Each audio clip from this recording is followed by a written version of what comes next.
नाज़रीन, पिंगरियो में higher secondary school में साइंसी मेलो लगायो वियो, जंहिंमें शागिर्दनि पारां मुख़्तलिफ़ साइंसी प्रोजेक्ट पेश कया विया। वधीक तफ़सील अली गुलखोसो जी हिन रिपोर्ट में।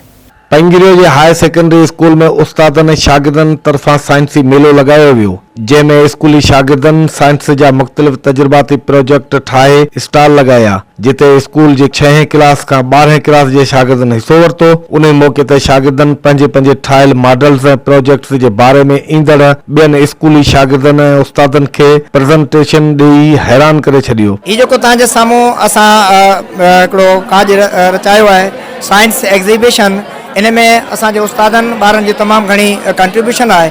असांजो साईं मुंहिंजा मक़सदु इहो आहे त असांजे ॿारनि जे अंदरि हिकिड़ो टैलेंट मौजूदु आहे, उनखे तराशण जी ज़रूरत आहे। असांजे उस्तादनि असां सभिनी गॾिजी करे इहा हिकिड़ी महिनत कई आहे। असांजो मक़सदु ऑब्जेक्टिव इहो आहे त ॿियनि स्कूलनि जा ॿार हिते अचनि, असांजा ॿार इहे मॉडल ॾिसनि, इम्प्रेस थियनि, मुतासिर थियनि, ताकि छाकाणि त असांजा जेके ॿार आहिनि इहे मुस्तक़बिल जो मेमार आहिनि। असांजी मॉडल आहे ईयर कंट्रोल ऑफ पॉल्यूशन, ये असां मॉडल ठाहियो आहे पॉल्यूशन खे कंट्रोल करण। ये असांजी इंडस्ट्री आहे जंहिंमें इंडस्ट्री मां धुओं वग़ैरह निकिरंदो आहे, असां ईयर में वेंदो, ईयर में जेके गैसूं आहिनि जंहिंजे करे असीं साह खणंदा आहियूं त असांखे तकलीफ़ वग़ैरह थींदी आहे। उन पॉल्यूशन खे कंट्रोल करण लाइ करे असां प्लांट्स वग़ैरह लॻाईंदा आहियूं। ऐं जेके कारूं आहिनि डीज़ल ऐं पेट्रोल ते हूंदियूं आहिनि, उन्हनि खे असां धुओं निकिरंदो आहे, पॉल्यूशन थींदी आहे, उनखे असां कंट्रोल करण लाइ करे जेके कार वग़ैरह बस वग़ैरह आहिनि उनखे असां सोलर प्लेट ते कयो आहे, जंहिंजे मतिलबु थ्रू जेके कार मां धुओं वग़ैरह निकिरंदो उहो कोन निकिरंदो ऐं पॉल्यूशन घटि थींदो। मेलो साइंस एग्ज़िबिशन जेको सो मुनक़द करण जो मक़सदु इहो आहे त ॿारनि खे हेल्दी इन्वायरमेंट ॾिनो वञे ऐं अहिड़ो माहौल क्रिएट कयो वञे त ॿारनि जो जेको सो तालीम ॾांहुं रुझान वधे।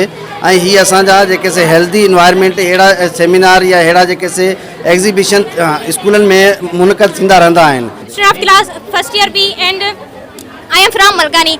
ये हमारे स्कूल में सरवर ने साइंस एग्जीबिशन रखी है और इनमें हमें मॉडल्स के लिए तैयार किया गया है। और हम आपको बताते हैं कि हमारे मॉडल का नाम क्या है। हमारे प्रोजेक्ट का नाम है use the green technology and save the life and earth. हम ग्रीन टेक्नोलॉजी को यूज़ करके लाइफ को या अर्थ को सेव करेंगे, यही हमारे प्रोजेक्ट का नाम है।